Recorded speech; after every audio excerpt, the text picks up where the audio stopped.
most documented psychic of all time, and Christian County, Kentucky's most famous native son.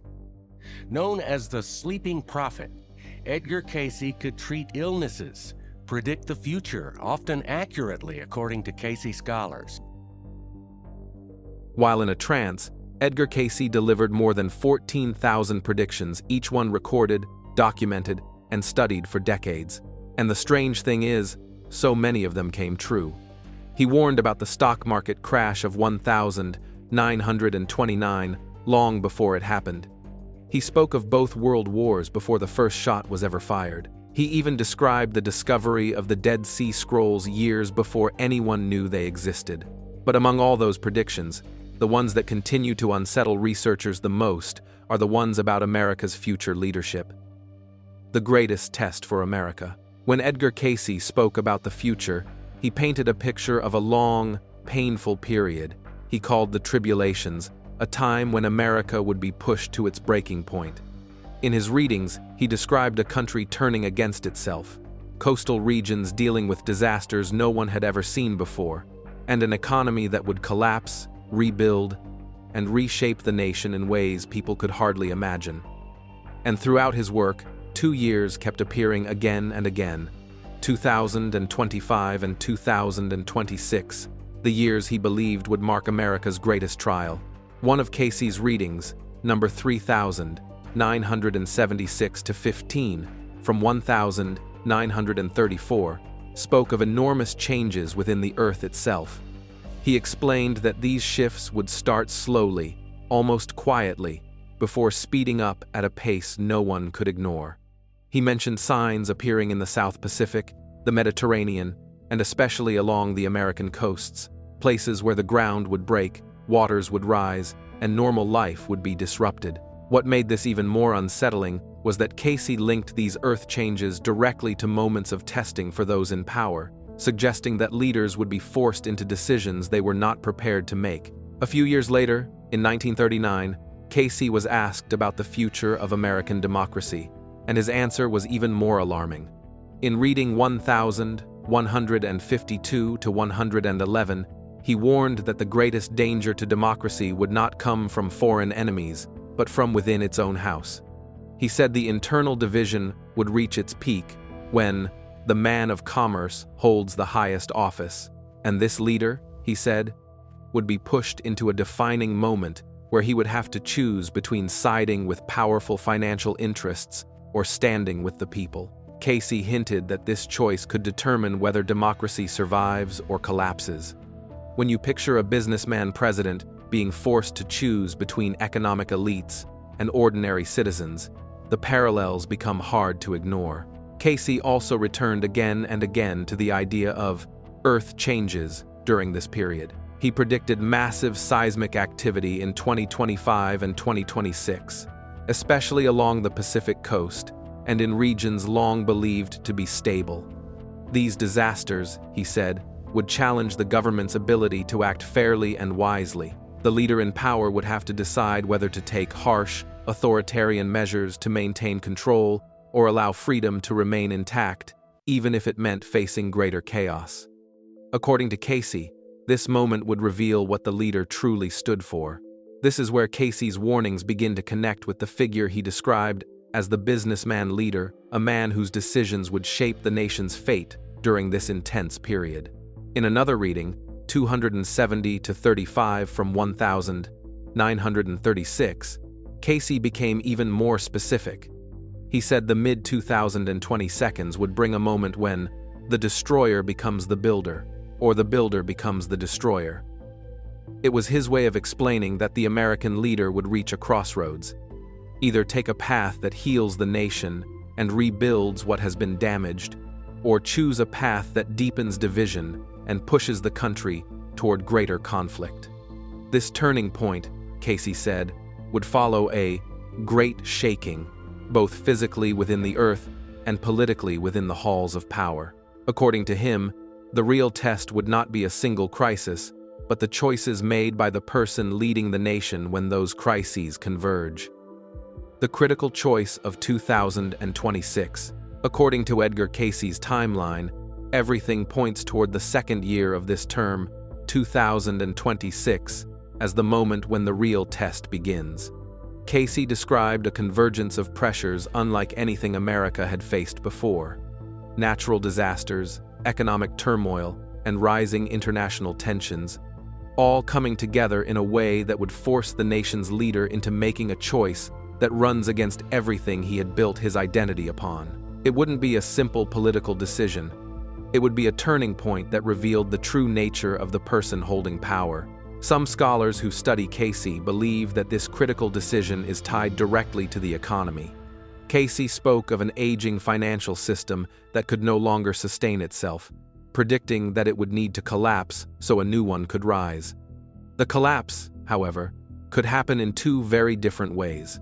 One path would be controlled, steady, and painful, but manageable. The other would be chaotic and destructive, sending shockwaves through every level of society. And according to Casey, the leader in charge would have to choose which path the country would take, a choice that demanded humility and wisdom rather than pride or self-preservation. Others interpret Casey's words through a geopolitical lens. In several readings, he spoke of growing conflict involving Russia, China, and the Middle East, hinting that these tensions would escalate around this same period. If this interpretation is correct, the leader would be confronted with a moment where he must choose between pushing the world toward a larger conflict or taking a bold step toward diplomacy, an act so unexpected that it would go against his usual instincts and risk, alienating his strongest supporters. But perhaps the interpretation that unsettles people the most comes from reading 3,976-29. In this passage, Casey described a cleansing that would move through America in the form of powerful natural forces. He foresaw coastal cities overwhelmed by floods and destruction, and he emphasized that the government's response would reveal the heart of its leader. According to Casey, this leader would face harsh criticism as these crises unfolded, and he would have to decide whether to accept responsibility and change course, or to blame others and keep pushing down a destructive path. When we consider the extreme weather events we've already seen, along with rising sea levels and intensifying natural disasters, Casey's words feel far less like mystical warnings and more like an early description of the reality we're already walking into. And if his timing is correct, 2026 may be the year when multiple catastrophic events strike at once, testing any administration's ability to lead with compassion, competence, and clarity. Casey also spoke about something that feels particularly relevant to Trump's situation. In reading 257 to 254, he mentioned that the man of towers would face legal judgments during this period, judgments that threatened to remove him from power. But Casey insisted that these earthly judgments were not the real test. The true reckoning, he said, would be internal, a moment where the leader would judge himself and confront the moral weight of his own choices. With Trump facing an ongoing series of legal challenges, and with those battles expected to intensify in 2026, Casey's words take on an even deeper resonance. It's as if he was pointing beyond the courtroom and toward something far more personal. What makes all of this even more striking is that Casey never claimed the future was fixed. He repeatedly emphasized that prophecy exists to warn, not to condemn, that human free will can change the outcome at any time. So when he spoke of the trials coming in 2026, he wasn't describing a guaranteed destiny. He was describing the most likely path based on the choices America and its leaders were already making. And that means the prophecy surrounding Trump and 2026 is not a sentence, it's a crossroads. Casey made it clear that if the leader chose humility over pride, unity over division, and genuine service over self-interest, the outcome could be transformative in the best possible way. America could step into a period of renewal, heal its internal fractures, and lead the world into a new era of cooperation and understanding. But if the opposite choice won, if pride overshadowed wisdom and division widened instead of healing, then Casey warned of consequences that would reshape the nation for decades. He described economic collapse, widespread unrest, and natural disasters so severe they would alter the physical landscape of America. And at the center of it all would stand the leader who failed to rise to the moment. Some people dismiss Casey's predictions as vague or symbolic, but when we line up the specifics, a businessman president, a second significant term, the year 2026, natural disasters, economic turmoil, legal battles, and a choice between building and destroying, the parallels become hard to ignore. Casey believed that all of these forces would collide at the same time, creating a moment that would demand a fundamental decision about the country's future and its leadership. His prophecy was never about doom, it was about transformation, and transformation always requires letting go of the old before the new can take shape.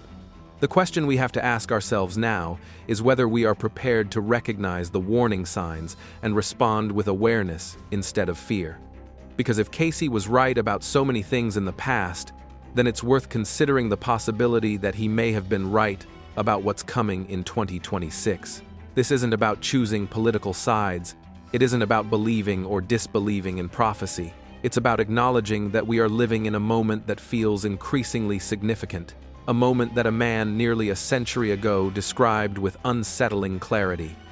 The sleeping prophet said a fork in the road was coming, a choice that would define generations. And that moment is almost here. The year 2026 is not a distant point in the future, it's nearly upon us. And if Casey's vision holds true, we're about to witness a turning point that could shock the world and reshape everything we thought we understood about leadership, destiny, and the power of human choice. A hardest crisis happened than ever. When you put Casey's warnings together, the picture becomes uncomfortably sharp. He didn't merely sketch theoretical risks, he described a moment when America could very nearly break inward, a time when the strain of economic collapse, environmental disaster, and political polarization would push ordinary institutions to make extraordinary choices. In reading 3,976-18, he lays out a scenario in which armed factions come face to face in our own cities, and where the military, reluctantly pulled into the chaos, is forced to decide which side to support.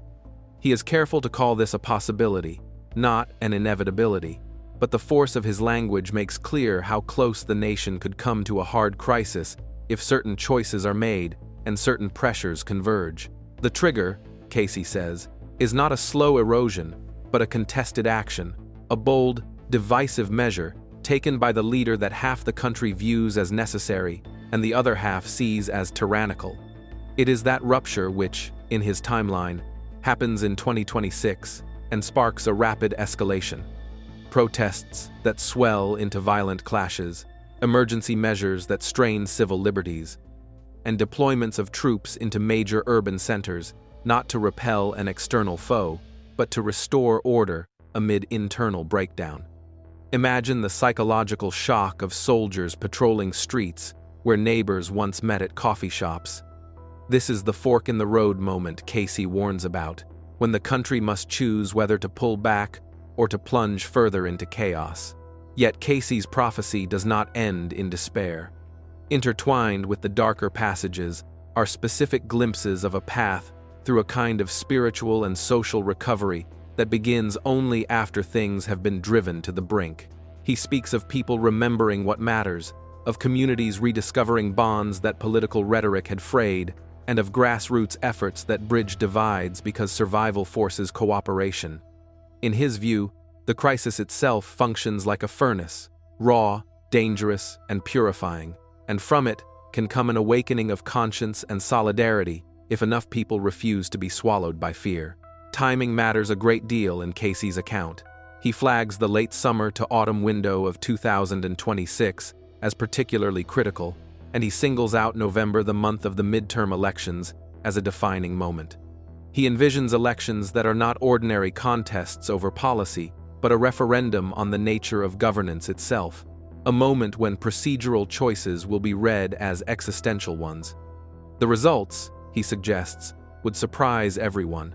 Neither party would capture the narrative they expected, and the apparent winner-loser calculus would be complicated by new alignments and shocks that reshuffle the political map. One of the more striking and hopeful threads in Casey's readings is the appearance of what he calls the unexpected ally.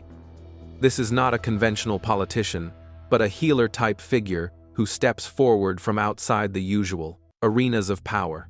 Their strength, Casey implies, lies in practical problem-solving and in the ability to appeal to common human needs rather than to partisan ideology, drawing together people who had become estranged. Whether this figure is already known to the public or has yet to emerge, Casey paints them as someone whose presence helps stabilize fractured communities and provide an alternative narrative to polarization.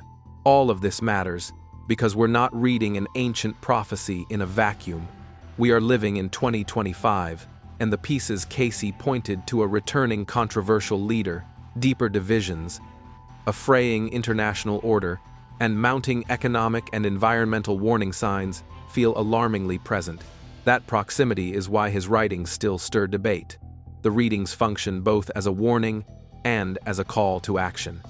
They ask us to notice the pressure points, to strengthen civic institutions, to refuse simplistic answers that trade liberty for the illusion of security, and to look for those practical leaders who can heal rather than inflame.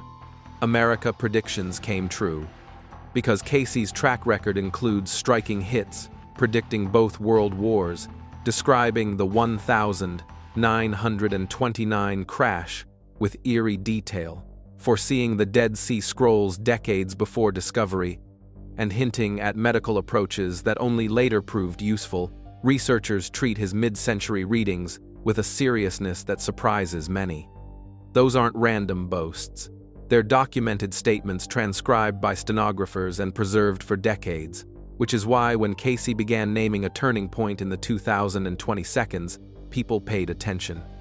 The detail that keeps coming up across separate readings is the number 26, and when you put those passages together, they sketch a much clearer picture than the usual fuzzy prophecy. A choice point for American democracy, one path toward higher consciousness and reform, the other toward authoritarian repetition of old mistakes. In reading 602-3 from 1938, Casey framed the decade's middle as the moment when the nation would have to decide whether to evolve or to fall back into patterns of centralized control and diminished civic life. He didn't spoon-feed names or party labels. Instead, he described dynamics promises that look real at first, short windows of prosperity that conceal deeper instability, and a leader whose early successes create a sense of vindication among supporters before the costs become apparent. That warning about a false dawn is crucial. The first year after a return might feel like proof that things are working, but according to Casey, those early gains mask structural weaknesses that later reveal themselves with a brutal clarity. By 2026, Casey's readings suggest three strands pull tight at once. The first is economic, policies that initially raise headline numbers but erode fundamentals through tariffs, fractured alliances, or short-term stimulus without sustainable backing suddenly expose an over-leveraged system. In practical terms, that means credit, stress, disrupted trade, and a loss of investor confidence that isn't limited to stock tickers. It spreads into jobs, pensions, and the everyday security people rely on. When trade partners retaliate or alliances weaken, the knock-on effects arrive faster than planning cycles can handle, turning a policy gamble into a global shock. At the same time, the second strand, environmental extremes, lands on a country already bruised by economic strain. Casey singled out flood and water-related catastrophes on the East Coast while also implying large disruptions elsewhere, and the compounding effect is what makes his scenario so dangerous.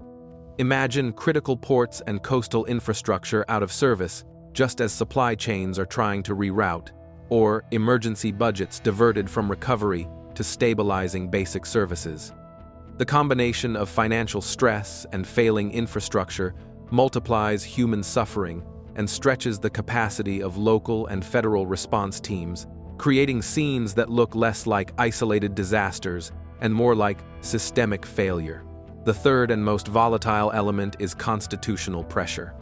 Casey's phrase, The Judgment of the Builders captures the idea that public, legal, and moral reckonings converge not simply as courtroom dramas, but as catalysts for mass political reaction. When leaders face unprecedented legal crises, while institutions struggle to enforce norms, the temptation to bypass limits in the name of stability grows. Casey warned of civil strife for exactly this reason. When people lose faith that public institutions are fair or effective, factionalism hardens, and ordinary disagreements can escalate into confrontations with armed actors, emergency measures, and a real risk that the military or security forces will be asked to choose sides. Put bluntly, Casey's synthesis is not a scripted conspiracy, but a chain reaction. Policy missteps shake the economy, environmental shocks break logistics and safety nets, and political polarization turns legal battles into existential disputes about the nature of government. The striking claim is that the leader who catalyzes this sequence is simultaneously the symbol of both the problem and the opportunity. A builder whose rise exposes the rot and forces a public reckoning over values, priorities, and the rules that hold society together. That doesn't mean Casey saw no hope. His readings consistently frame the crisis as a crucible, painful, destabilizing, and dangerous, but also a rare chance for deep transformation. If the nation responds by reaffirming democratic norms, rebuilding resilient systems, and investing in long-term environmental and economic health, then the very shocks that could have destroyed trust might instead clear space for reconstruction on more solid foundations. Conversely, if the reaction is fear-driven surrender to authoritarian shortcuts, the damage could be long-lasting. The anger from Nature Mother. Edgar Cayce made impressive predictions about changes in the Earth's geography. He claimed that the continents would shift and the climate would change the world in unimaginable ways. He suggested that this transformation could happen suddenly with the eruptions of Mount Etna in Italy and Mount Pelée in Martinique. Both are active volcanoes, with Etna being one of the most active in the world, having erupted recently, while Pelée had its last major eruption in 1902. One of the most critical aspects of this change would occur in Africa. Cayce predicted that the continent would split into 3 parts due to the formation of a massive new waterway, with the Nile River widening and the Red Sea expanding significantly. This dramatic change could even submerge the bustling city of Cairo under the sea. Asia would not escape these convulsions either. Cayce predicted changes in the geography of India, China, Japan, Korea, and the Philippines. He stated that the Pacific Ocean would advance and swallow large portions of land from the Philippines to Japan, leaving only a few remaining islands. The Korean peninsula and parts of China's coastline would also succumb to the rising seas. For India, Cayce issued a specific warning. He advised seeking refuge in the country's higher elevations due to the potential collapse of land. He believed that the Himalayas in Tibet and Nepal would offer safer refuge for Indians. Cayce also made less favorable predictions for Antarctica. He suggested that as the ice melted, the geological structure of the region would undergo drastic transformations, affecting global climate and altering weather patterns in unpredictable ways. Despite the extreme conditions, Antarctica is home to vibrant wildlife, including penguins, seals, whales, and seabirds. The ice sheet provides essential habitats and breeding areas, protecting many species from predators and ensuring access to food. However, Edgar Cayce predicted a dramatic transformation. Antarctica would lose its ice cover and turn into a vast green expanse, perfect for agriculture. On the other hand, Cayce foresaw a less favorable fate for Australia. He predicted that floods would cover a quarter of Australia's territory, submerging cities like Adelaide. Ironically, the arid deserts like Simpson and Gibson would transform into fertile agricultural lands. New Zealand, however, would emerge unscathed and might even expand, connecting to Australia and becoming a refuge for those displaced by global convulsions. In Europe, the predictions were equally dramatic. Casey predicted that much of northern Europe, including Norway, Sweden, Finland, and Denmark, would submerge, leaving only a fragmented archipelago of islands. The United Kingdom would also suffer, with vast areas from Scotland to the English Channel succumbing to rising sea levels. Although some highland areas, such as London and Birmingham, might remain intact, many regions would not escape the devastating changes. Ireland would be almost entirely swallowed by the ocean, leaving only the highest peaks above the waterline. For ocean enthusiasts, Casey almost predicted an expansion of the terrestrial waters.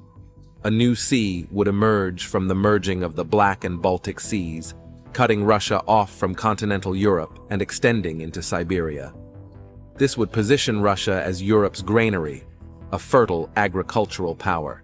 Lifespan as human beings will be extended. We know that humans are now living longer than at the time of Edgar Cayce, but his readings seem to indicate that a healthy human lifespan would extend years beyond that which we are currently living.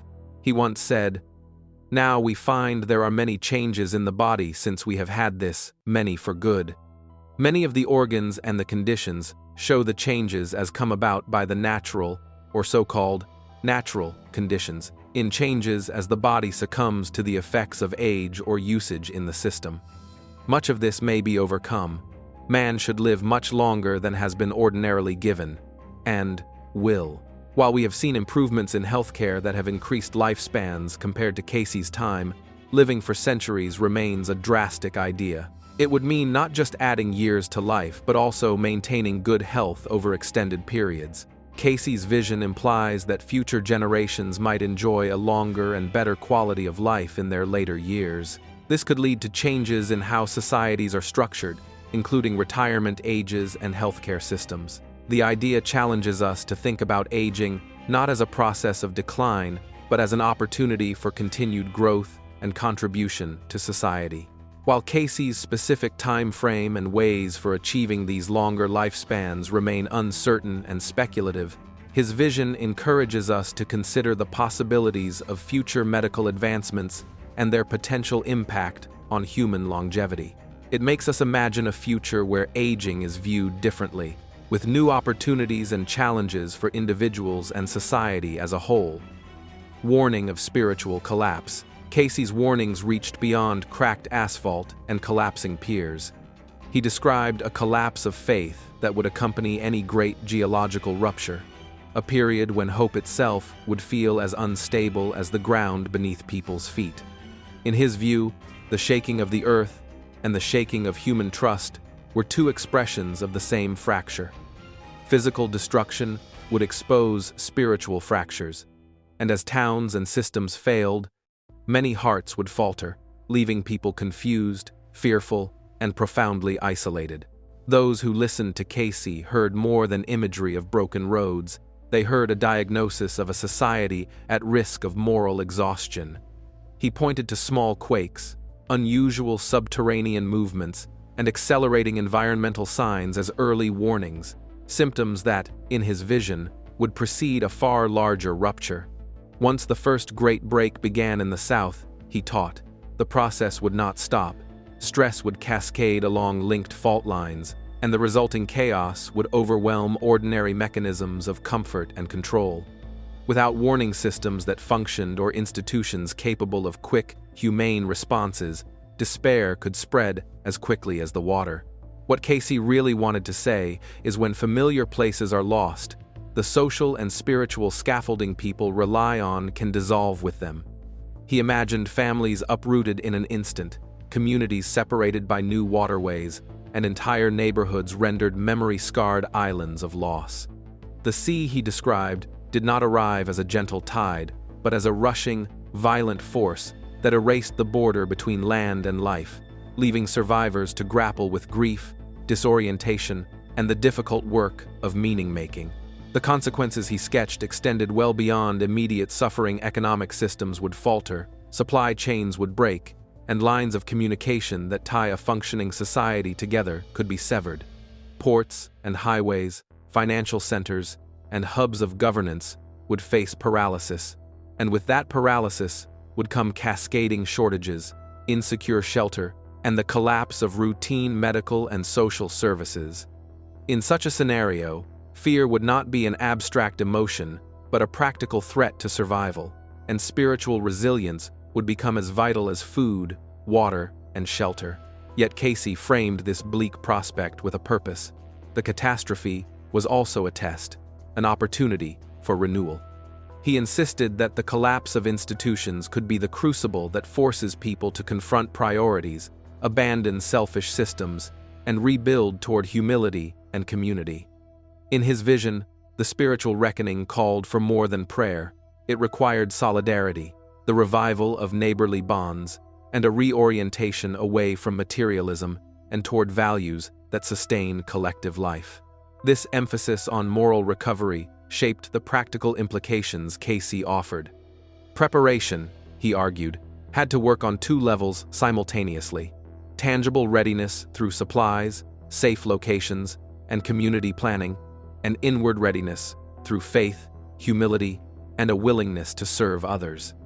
The two strands, physical and spiritual, reinforce each other. Communities with strong networks of mutual aid and shared moral purpose are more likely to withstand shock, coordinate relief, and preserve hope when infrastructure falters. The predictions fulfilled. Unlike other prophets of his time, his predictions covered a wide range of topics, from health and wellness to spirituality, past lives, ancient civilizations, and future technologies. The feats of the sleeping prophet were limitless. In 1902, a young woman with a severe head injury was brought to him. While doctors believed she would not survive, he nearly diagnosed that the real problem was in the spine, not the brain, and suggested that doctors adjust her spine. He read the human body like an X-ray machine, using medical terms with surprising accuracy. In a few months, the young woman showed great improvement. Edgar also used his gifts for the good of the economy. In 1929, foreseeing the imminent stock market crash, he warned his friends to sell their shares. Those who followed his advice managed to save large sums of money. People frequently asked Edgar about who would win a horse race or what would happen in the stock market, and he often responded, bringing profits to those who followed his advice. In one of those predictions, he was correct in saying that the economy would improve until 1930. In 1934, he predicted that Hitler would become an influential leader in Germany, which happened that same year. He also predicted that Hitler's rule would not last and that a war coming from outside Germany would end his empire. He anticipated the outbreak of a significant war in the heart of Europe, and Germany started World War II, which led to the end of Hitler's reign. He was right in predicting that Germany, Austria, and Japan would form an alliance. Edgar also spoke about the existence of ruins of an ancient civilization under the ocean near Bimini in the Bahamas. In 1938, he suggested that this city was the legendary Atlantis, a super-advanced civilization. Curiously, in 1968, underwater structures were found in Bimini, which some researchers believe support Edgar's prophecies.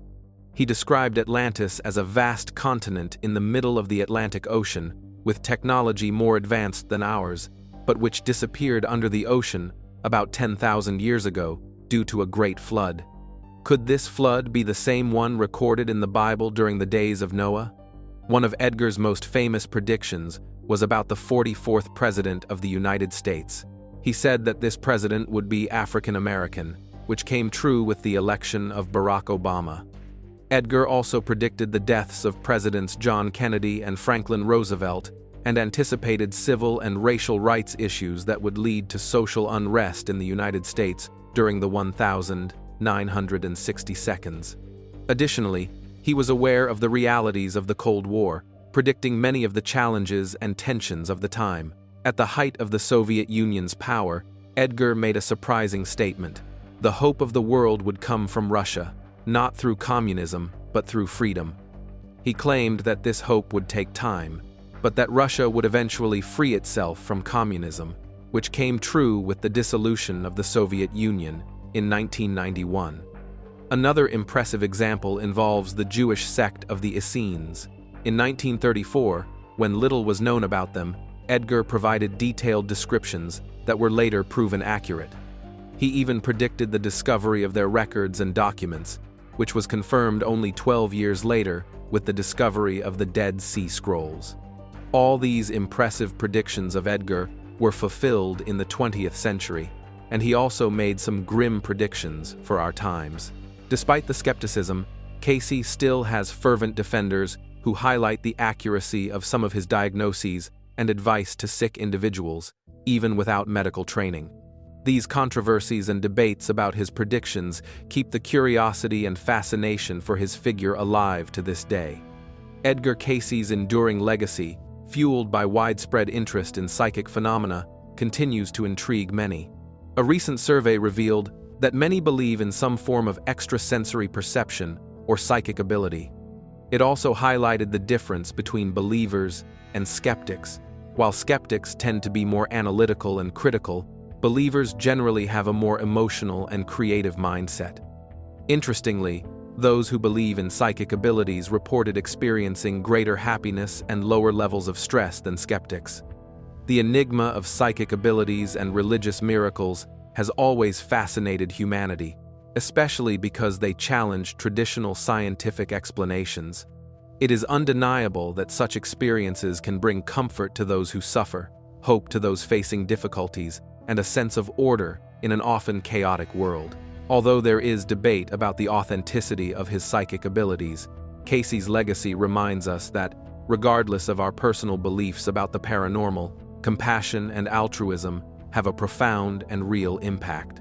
An interesting curiosity is why Edgar Cayce was called the Sleeping Prophet. This nickname arose because Cayce made his predictions and readings while appearing to be asleep, or rather, in a trance state. He would lie down, close his eyes, and still manage to speak about incredible things that seemed to come from another dimension. Now, think about the possibility of accessing parts of our minds that we normally don't use. Edgar Cayce showed that perhaps we all have a hidden ability to attain profound knowledge simply by changing the way we use our minds. If we learn to do this as Cayce did, imagine how many mysterious and interesting things we might discover about the world and ourselves.